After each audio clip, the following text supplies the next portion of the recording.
Hello friends. കണ്ണ് കാണാത്തൊരു വ്യക്തിക്ക് സാധാരണ ആൾക്കാരെ പോലെ കണ്ണ് കാണാൻ എന്തെങ്കിലും വഴികൾ അവൈലബിൾ ആണ്, അല്ലെങ്കിൽ എന്തെങ്കിലും ടെക്നോളജി അവൈലബിൾ ആണ്. ഞാനിന്ന് നിങ്ങളുമായിട്ട് ഷെയർ ചെയ്യാൻ ഉദ്ദേശിക്കുന്ന ടോപ്പിക്ക് ന്യൂറോ ലിങ്കിനെ കുറിച്ചാണ്. 2016 എലോൺ മസ്ക് സ്റ്റാർട്ട് ചെയ്യുന്ന ഒരു ന്യൂറോ ടെക്നോളജി കമ്പനിയാണ് ന്യൂറോ ലിങ്ക്. ഈ ടെക്നോളജി യൂസ് ചെയ്ത് ഹ്യൂമൻ ബ്രെയിനിനെ ആർട്ടിഫിഷ്യൽ ഇൻ്റലിജൻസുമായിട്ട് കണക്ട് ചെയ്യുന്നു. ഉദാഹരണമായിട്ട് നമ്മുടെ കൈ ഉയർത്തണം എന്ന ഒരു കാര്യം ചെയ്യണമെങ്കിൽ ആദ്യമായി ഒരു ചിന്ത ജനറേറ്റ് ചെയ്യും നമ്മുടെ ബ്രെയിനിൽ.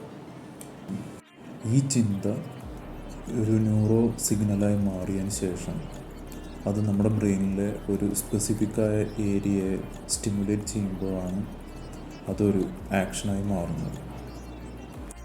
ഇനി ന്യൂറോ ലിങ്ക് എങ്ങനെ പ്രവർത്തിക്കുന്നു എന്ന് നോക്കാം.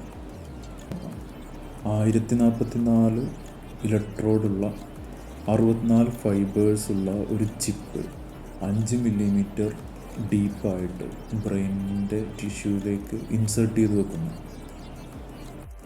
ഇനി ഒരു ചിന്ത നമ്മുടെ ബ്രെയിനിൽ ജനറേറ്റ് ചെയ്യുമ്പോൾ അതൊരു ന്യൂറോ സിഗ്നലായിട്ട് വരികയും ആ ന്യൂറോ സിഗ്നൽസ് ന്യൂറോ ലിങ്ക് എന്ന് പറയുന്ന ഈ ടെക്നോളജി ഉപയോഗിച്ച് ആദ്യം റെക്കോർഡ് ചെയ്യപ്പെടുന്നു. അതിനുശേഷം അതിനെ ഡീകോഡ് ചെയ്യും. ഈ ഇൻഫർമേഷൻ ഡീകോഡ് ചെയ്ത് ഡിജിറ്റൽ ഇൻഫർമേഷൻസ് ആക്കി മാറ്റുന്നു. ഈ ഡിജിറ്റൽ ഇൻഫർമേഷൻസ് കമ്പ്യൂട്ടർ, ഫോൺസ് ഇവയ്ക്കെല്ലാം മനസ്സിലാവുന്ന ഒരു ലാംഗ്വേജാക്കി മാറ്റുകയാണ് ചെയ്യുന്നത്. അതിനുശേഷം ഈ കമ്പ്യൂട്ടർ അല്ലെങ്കിൽ ഫോൺ അതിനെ ഒരു ആക്ഷനാക്കി മാറ്റുന്നു. ആ ആക്ഷൻ കൈ ഉയർത്തുക എന്നുള്ളതാണെങ്കിൽ അങ്ങനെ, അല്ലെങ്കിൽ നമുക്ക് കാണാൻ സാധിക്കുന്ന ഒരു ആക്ഷനാണെങ്കിൽ അങ്ങനെ.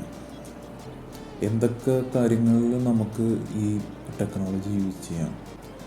CVA വന്ന് പാരാലിസിസ് സംഭവിച്ച വ്യക്തികളിൽ, അതുപോലെ പൂർണ്ണമായി ബ്ലൈൻഡായിട്ടുള്ള ആൾക്കാരിൽ വീണ്ടും കാഴ്ച തിരിച്ചു കിട്ടാൻ വേണ്ടിയിട്ട്. ഇനി ബ്ലൈൻഡായ ഒരാളിൽ ഈ ടെക്നോളജി എങ്ങനെയാണ് ഉപയോഗപ്പെടുത്തുന്നത് എന്ന് നോക്കാം. വീഡിയോ ക്യാമറയിലൂടെ നമ്മുടെ പരിസരം റെക്കോർഡ് ചെയ്യപ്പെടുകയും ആ ഡാറ്റ ഒരു കമ്പ്യൂട്ടർ വഴി പ്രോസസ്സ് ചെയ്തതിന് ശേഷം അത് ന്യൂറോ ലിങ്കിലേക്ക് അയക്കുന്നു. ന്യൂറോ ലിങ്ക് അതിനെ അനലൈസ് ചെയ്തതിന് ശേഷം ബ്രെയിനിൻ്റെ വിഷ്വൽ കോർട്ടക്സിലേക്ക് ഈ സിഗ്നൽസിനെ അയക്കുകയും ആ ഏരിയയെ സ്റ്റിമുലേറ്റ് ചെയ്യുകയും ചെയ്യുന്നു. അങ്ങനെ അവർക്ക് സാധാരണ ആൾക്കാരെ പോലെ വിഷൻ കാണാൻ സാധിക്കും. ഇനി പാരാലിസിസ് ആയ ഒരാൾക്കാണ് ഇത് ഉപയോഗിക്കേണ്ടത് എന്നുണ്ടെങ്കിൽ ഒരു ആർട്ടിഫിഷ്യൽ ലിംബ്, അതിനെ കമ്പ്യൂട്ടർ വഴി നമുക്ക് കൺട്രോൾ ചെയ്യാൻ സാധിക്കും. അതിനുവേണ്ട ഇൻഫർമേഷൻസ് ബ്രെയിനിൽ നിന്ന് ന്യൂറോ ലിങ്ക് എടുത്ത് കമ്പ്യൂട്ടറിലേക്ക് നൽകും. 29 വയസ്സുള്ള നോളൻ ആർബെ എന്ന ആളിൽ ഈ ചിപ്പ് വെച്ച് ഈ പ്രോഗ്രാമിംഗ് നടത്തുകയും സക്സസ്ഫുൾ ആവുകയും ചെയ്തിട്ടുണ്ട്.